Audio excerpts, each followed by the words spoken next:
If you are wondering if it is possible to recover deleted messages on Motorola Moto G87, then the answer is partially yes. If you go to Google Messages app and if you try to delete a specific message, like individual message over here, maybe if you select even more messages, of course, then in that case, unfortunately, you will not be able to recover these messages once you delete them, because as you can see, it says over here that this action cannot be undone. So once they are deleted, they are gone forever.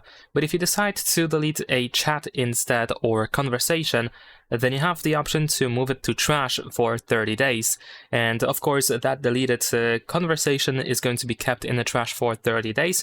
And after that time, it is going to be permanently removed. But before that, you have the option to recover the deleted chat. And in order to find it, let me actually, let's say I'm gonna delete this one over here. There we go. After moving to trash, you can tap on your Google account in the upper right corner and go to trash over here. And then you should be able to tap on the conversation that you want to recover and use this clock with an arrow over here in the upper right corner. And that's pretty much it. Leave a like and subscribe.